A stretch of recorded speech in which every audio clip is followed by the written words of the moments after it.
ఓం నమ శివాయ్. ఓం నమ శివాయ్. ఆర్మూర్ పట్టణంలో గల ప్రఖ్యాత నవనాథ సిద్ధేశ్వర దేవాలయం లోపల సిద్ధలగుట్ట పైన ప్రతి సంవత్సరం లాగే ఈ సంవత్సరం కూడా శివరాత్రి ఉత్సవాలు కమిటీ ఆధ్వర్యంలో బ్రహ్మాండంగా నిర్వహిస్తున్నాం. నిన్న శనివారం అంటే నిన్న ఉదయం మొదలుకొని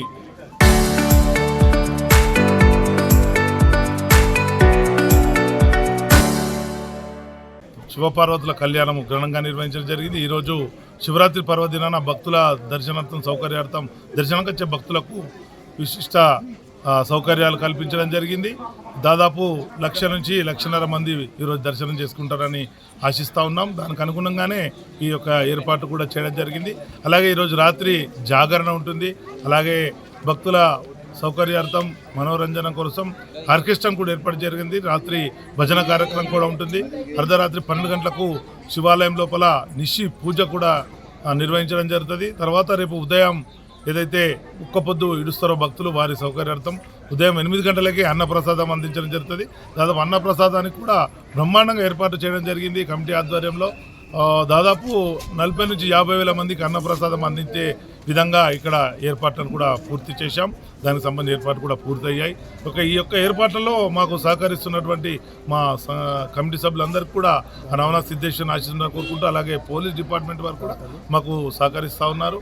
అలాగే దాతలు ముఖ్యంగా ఏ కార్యక్రమం చెప్పినా ముఖ్యంగా దాతలు లేనిది మనం ముందుకు సాగలేం. కాబట్టి మాకు ఈ సంవత్సరం కూడా విశిష్టంగా దాతలు ముందుకొచ్చి ఈ యొక్క కార్యక్రమం సజావుగా సాగే విధంగా కృషి చేస్తూ ఉన్నారు. అలాగే మున్సిపల్ సిబ్బంది కూడా గత 3 రోజులుగా సహకరిస్తున్నారు. కాబట్టి కమిషనర్కు, మున్సిపల్ సిబ్బందికి, అలాగే ఎలక్ట్రిసిటీ డిపార్ట్మెంట్ వారందరికీ కూడా పేరున ధన్యవాదాలు తెలుసుకుని వారందరికీ కూడా ఆ నవనాథ సిద్ధేశ్వరుని కరుణా కటాక్షాలు ఎల్లవేళలా ఉండాలని ప్రార్థిస్తున్నాం. ఓం నమ శివాయ్. చెప్పిన ఆర్మూర్ పట్టణంలో గల సుప్రసిద్ధమైనటువంటి ఆలయం నవనాథ సిద్ధేశ్వర స్వామి ఆలయం. ఈ ఆలయం అనేటువంటిది 9వ శతాబ్దం నుండి 11వ శతాబ్దం మధ్య బయలుపడినటువంటిది.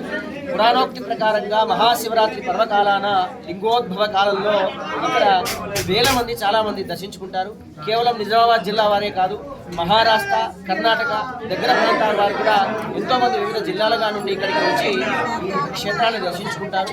ఈ క్షేత్రం దర్శించుకున్నటువంటి వారికి తపో ఫలితం, నవనాథుడు తపస్సు చేసినటువంటి తపో ఫలితం లభిస్తుందనేటువంటిది నానుడి. ఈ శివరాత్రి సందర్భంగా భక్త మహాశివుడికి కూడా మహాశివరాత్రి శుభాకాంక్షలు అందజేస్తూ సిద్ధేశ్వర స్వామి యొక్క ఆశీస్సులు. చరిత్ర సృష్టించినోడు ఇప్పుడు ఆ చరిత్రని తిరగరాయబోతున్నాడు. అబద్ధాల గోడల్ని బద్దలు కొట్టి నిజాలను రాగా మీ ముందుంచబోతున్నాడు.